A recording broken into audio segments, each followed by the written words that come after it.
Hi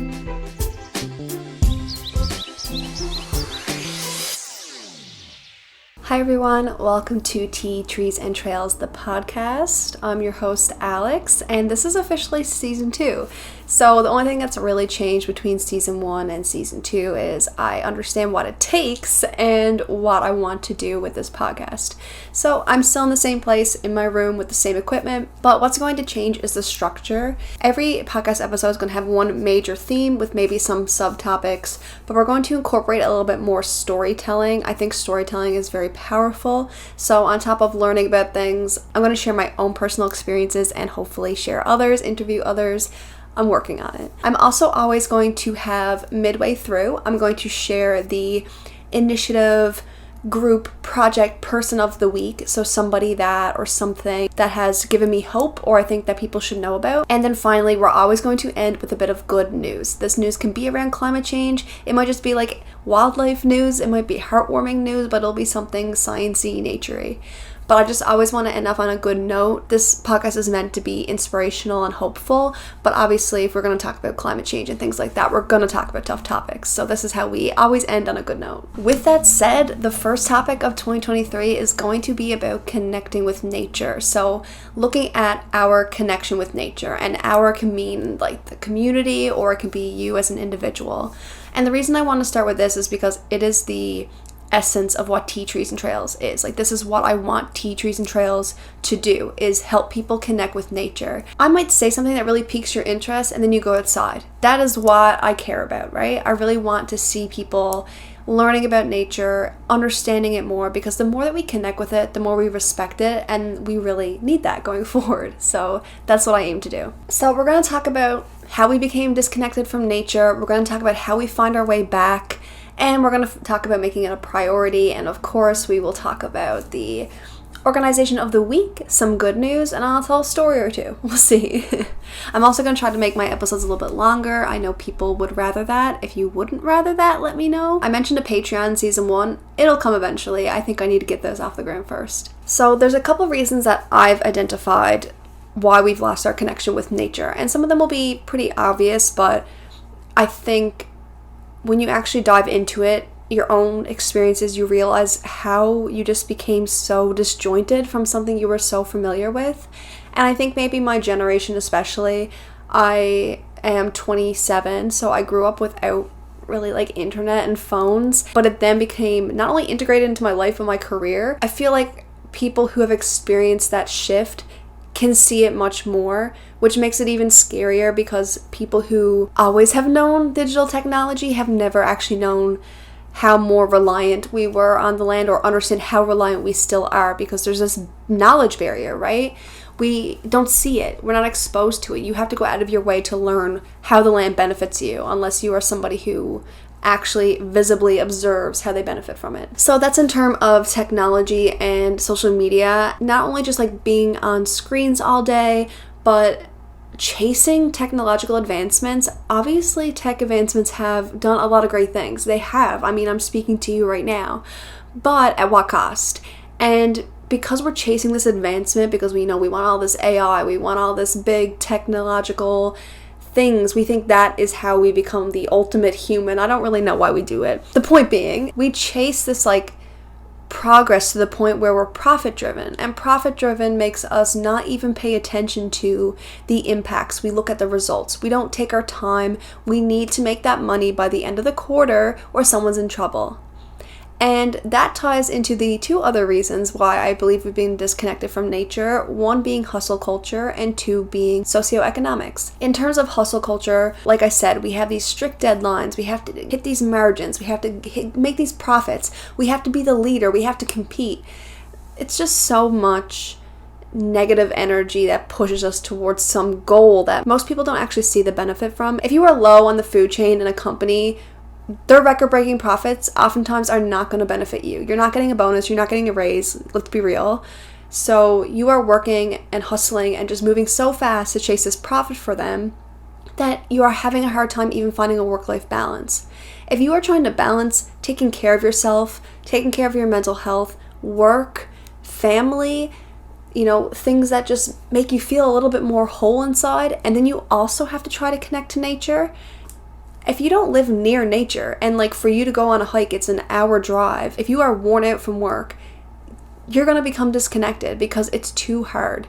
And that's something I think is one of the big reasons we are in this climate crisis and it's so hard to get out of, is because people are being worked so hard that they don't even have time. They don't have time to support people who are trying to help the climate crisis. They don't have time to be involved themselves. If you don't even have time to be aware of what's going on in the world, there's a problem that we should probably address. So here, we're addressing it. In the same sense, not everybody has the option to just step back from work and become more connected with nature. Not everybody has the flexibility of going for a walk on their lunch. Some people are struggling so hard with their socioeconomic status and the vulnerability that puts them in. How do they have time to build that relationship with nature? How do they have that time to care about nature when they have to meet their needs? And this is a lot of reasons why people who probably care about the environment find themselves working jobs or doing things against the environment because they feel like they have no other choice, because we've built a world where they don't. And I talked about this in my first episode ever, which was about imperfect environmentalism. Holding people accountable while understanding the system they're in is very, very important, because some people are just trying to survive. And until we can fix those problems, it's going to be very hard to fix the environmental ones. And that's why we have to understand that there's so much intersectionality in that. So those are a couple ways I think we've become disconnected. I'll just tell a little tiny story about not only how I became disconnected, but the realization that I was disconnected. It was a big epiphany moment for me. So I started university, and I'm somebody who I have a really hard time with stress. I can't handle stress. I get really sick. So I used to have to plan my day by the 30-minute mark. I needed to know exactly what I was doing and when. And I was taking on way too much. I was exhausted. I wasn't eating right. I wasn't going outside. And I was just worked, because everyone was like, you have to graduate in 4 years, do 5 courses a semester. 5 courses a semester, you don't have to do that, okay? You don't have to do that. You can take it slow. I took it slow in the last couple of years and it helped me so much. So I'm doing that. And then there's pressure not to fail, because then you have to pay for another semester, right? So it all ties together. But I didn't even realize I had completely stopped hiking. I was not going for hikes. I was partying, I was studying, and I was sleeping, and that is it. I was not going for walks. I wasn't spending time in the park. I wasn't taking pictures of the outside, which if anybody knows me now, I'm obsessed with. I can't believe I just stopped doing that. And I didn't notice. That's the thing. I was so disconnected, and I had no idea.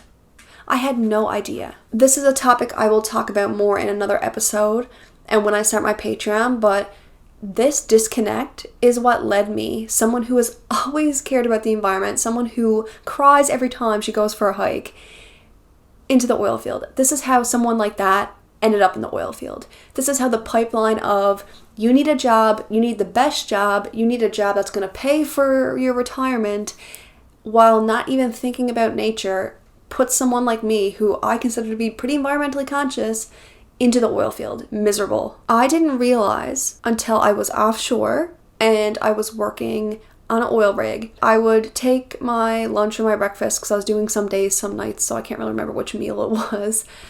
And you were only allowed outside in very small spots with your PPE on. And I just looked around and it was just ocean. I was in the middle of the ocean and I couldn't go for a walk. All I needed, my mental health was so low, I just needed to go for a walk, and it wasn't available to me. And that is when I realized I had been taking for granted the ability to go outside, to see a tree, to listen to birds, to see a squirrel. I had taken it for granted. And then because of that job was 3 weeks on, 3 weeks off, I bought a camera because I was making oil field money. And I spent my 3 weeks. I started a blog that was about nature. That is not this one. It's taken me a long time to get here. But I would take pictures, I would record my hikes, and I would just try to get people out hiking. And it's just crazy that I had to snap out of it. I had needed something or somebody to snap me out of it. And it seems a bit crazy to me, but I'm glad I came to the epiphany. I've completely changed my life around, which will be a different podcast topic. But I just want to show you how easy it is to become disconnected, even as somebody who is very passionate about the earth. And not to mention, what we risk now is, because people are spending less time in nature and they're spending less time understanding it, there's less of a knowledge transfer. So something that's very important in Indigenous wisdom and something that is very highlighted is storytelling and how powerful it is to have traditional knowledge and to pass that down. If people in my generation are not getting a chance to go outside, not getting a chance to understand how the world works around them, what's to say about the following generations? Where's the knowledge transfer? It's not there. You have access to a library of unlimited resources, but we are so uneducated when it comes to how important nature is to us. There are health benefits to nature. Some people think we can live without trees, and I'm like, this is a basic principle. And I am worried. On top of you being disconnected from nature and how that impacts you, it's also impacting the generations around you because of the lack of knowledge transfer that we have to offer. So how do we find our way back? And why do we find our way back? So like I said, nature has a lot of health and healing benefits, and I'll do a podcast on that if you want. But I read a book, Forced Therapy by Sarah Ivans. I read her book and it just completely reignited my need to go. I actually read that book while I was in this oil and gas phase, and it's part of the reason why I was like, I need to go outside. So if you learn about the benefits, you'll start to realize there's something in it for you and you should really go out and do this. And I know we honestly shouldn't need selfish reasons to go out, but I would be not considering human nature if I wasn't offering a way to show people what's in it for them. Learning about nature will help you embrace your curiosity. So if I tell you something really cool, like an unknown fact about some kind of caterpillar, and you know that they're in your area, even if it's just a little fraction, you will want to go find it. You will want to see this for yourself. So learning about nature and getting people excited about nature, getting people curious about nature, can help people get outside because they're like, what else is there out there? What can I learn? What can I be lucky enough to see? Through sharing our experiences, through storytelling, through teaching, we can just pique that curiosity. And so when people are bored, when people have a little bit of extra time, they're like, hey, maybe I should go check this out. Maybe I'll go outside, which is the goal here, right? You can bring nature inside. So if you live somewhere where there's not a lot of access to hiking trails or green spaces, bring nature inside. This can be imagery, art. This can be a coloring book. This can be books. This can be plants. Bring nature inside because there is also some benefit to that. Also what you eat, eat more berries. You know what I mean? Like look for things that make you feel a little bit more grounded, even in your own home, even in this industrial home. How can you feel more grounded? I have all these, if you're listening, I'm on YouTube showing everybody my, I don't even know what to call them. They're just like little wall art with all these different animals and mushrooms and plants and dinosaurs and fossils, and it's just a little taste. And sometimes I look at this wall and something sticks out to me and I get curious about it. So introduce nature into your home. I would recommend doing a challenge. So part of the way that I started this nature blog and got outside when I was dealing with the oil field was I did a 52 hike challenge. So 52 hike challenge is you try to do like a hike a week or just do 52 in a year, so whatever pace you want to do. And I did this and I was very lenient with myself. If I got outside in nature, it was a hike. It doesn't matter how far it was, it doesn't matter how hard it was, it doesn't matter like how many trees, as long as there was a little bit of a nature-esque scene, it was a hike. And that is what just made me realize how easy it is to go for one hike a week, one walk a week, one trail a week. You can do it, okay? But you have to make it a priority. And that's part of this. You have to make it a non-negotiable. You have to make connecting with nature, however that it works for you, a non-negotiable. It could just be sitting in a park. It could just be going outside in the morning, but make it a non-negotiable. You can also join groups. So maybe you join a hiking group, a bird watching group, a fungi group. There's so many groups. Like go on Facebook right now, search up a nature group in your area, and you'll find something. And if you don't, create one or find like a global one. I'm in one about frogs. And people from all over the world just post their frogs. So, and maybe you don't even see this, but maybe this makes social media a little bit more green. And that's something you can do if you work online a lot. Watch or listen to nature sounds, read about nature, learn about nature, follow nature accounts. Bring that stuff into your space. Where things are not supernatural, bring the nature in. And the biggest tip for somebody who's really busy, and from somebody who's really busy, is take tasks outside. Drink your morning coffee, do it outside. Is it cold? Dress warm. You'll always find an excuse if you look for it. Take tasks outside. You don't have to be outside for an hour. You don't even have to be outside for 10 minutes. Maybe you do your first to-do list outside. Maybe you have a meeting where you're more of like a listener than a speaker. You don't really need to take notes. Put in some earphones. Go outside, go to a park, go sit down, hotspot if you have that ability. Look for ways to get outside. Make it non-negotiable. Make it a commitment to yourself, and you will see this connection start to build again, and it is such a fulfilling feeling. It just feels so good when you start to realize that this is how life should be. How do I make it a priority? And then when you start thinking that way, when you start thinking about why nature should be a priority to you, you also start to think about what it takes to make nature a priority for the community, to make nature a priority for everybody, and how this feeds into making the world a more equitable place, a more fair place so people can actually have these experiences. Because unfortunately, I'm offering all these things. Some people blatantly just can't do it because of their socioeconomic status, because of accessibility. There are so many reasons people just cannot get in touch with nature. But if you're listening to me, I hope I'm offering some kind of connection. That's what I hope to do. And some episodes are going to be very just like learn about nature, and some are going to be more serious talks about this. But I think they both hold value. Okay, so I was really supposed to do this mid-roll, but this is what we're going to end with. We're going to talk about the group of the week that I would like to highlight, and then we are going to talk about the good news of the week. So the group I would like to highlight, which I spoke about the concept that I learned from them in my final episode of season 1. So the UINR, which is the Unama'ki Institute of Natural Resources. So they are the Mi'kmaq voice here in Nova Scotia in Kjipuktuk. And they came to this lecture series that we did about like retrofits and buildings and how we're going to move forward as a city, but also take into account climate change and Indigenous knowledge. And they introduced the concept of Nadumalik. So I spoke about this in my last episode, so I won't go too much detail. Any returning listeners probably don't want to hear it twice, but I will link them in the description. But it basically describes about making your connection with nature a way of life, and how that resonates with you and what that means for your value action gap, what that means for how you act, what that means for how you make policy, what that means for what you support, what you buy, what you do.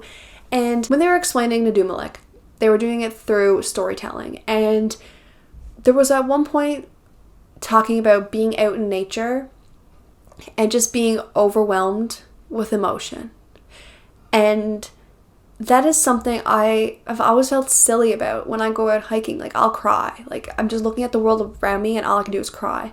And it's not always like sad tears. Sometimes, yes, it hurts to know that we're hurting it. But other times it's just like, wow. And I'm just crying. And I just thought it was me being like, I'm a crybaby. I thought that was what it was. But no, it's because I have a connection to nature, because I appreciate nature, because nature is me. I am nature. And it's just a really good teaching. So I'm going to link that below. I want to highlight them. They're doing other things too. Like, they have some YouTube videos. They do speaker series. They do partnerships. They have jobs. Look into them. They're amazing. And I'm so thankful to have come across their path. And wow, what I wouldn't give to interview somebody there. But I'm not there yet. But I will. They're on my outreach list. So we'll get there. And to end off the podcast, we're going to do some good news. I wanted to share this. I saw it posted on Instagram and a link to the Anthropocene magazine, and it was about elephants and how they are actually helping sequester carbon. And I think it's really cool to see just how connected the world is, because we often look at the carbon cycle, we're looking at trees, looking at the ocean, yada, yada, yada. What about the wildlife? Because the wildlife is sustaining the forest, and the forest is sustaining the wildlife. So where does carbon come in there? In Africa, scientists determined that elephants eat about 200 kilograms of plants a day in the forest. So they're taking a really big bite. And because of their appetites and because of how they eat, the plants have adapted to this. So these elephants prefer the faster growing trees or the fruits of the slower growing trees. And the slower growing trees, their leaves have like a stronger defense mechanism on them. So it makes it not taste so good to the elephant. So they're just interested in the fruit. Because they eat the fast-growing trees, but only touch the fruit on the slower-growing ones, they're actually leaving more room and helping the growth of denser, slower-growing trees. So they're more dense with carbon. Because the faster-growing trees are leaving the picture because elephants are eating them, there's less competition for resources when these trees are growing. It's just so interesting because we know the importance of these trees. We know the importance they have of taking up carbon. But to see the way that elephants interact with trees is actually helping you and I. So these elephants, specifically in Africa where the study was, I can't speak for everywhere, but these elephants in Africa are helping you and I right now. They're helping the climate crisis because they're eating the faster growing trees and they're leaving the slower ones. They're leaving them more room to grow. They're building these dense forests and they still like the fruit on these dense trees. So it's not like they have nothing to eat. And these fast growing trees are still going to grow faster in certain areas and have places to grow. And it's just so cool to see those interactions. So if you want to share some news, make people a little bit curious this week, let them know that elephants are helping the forests become better carbon sinks. So say a big thank you to elephants this week. That is it for today's episode. I'm going to put any resources, links in the description. I just want to acknowledge that, this knowledge I'm passing on, this storytelling, a lot of it is the way of life of Indigenous peoples. This is not an original idea I'm having. I am just using my creativity to channel and help other people. If you have any topics, stories, you can use the email in my description, and please follow me on Instagram because that's where I can talk to you the most. But yeah, I'll see you in the next one, every Tuesday. Bye.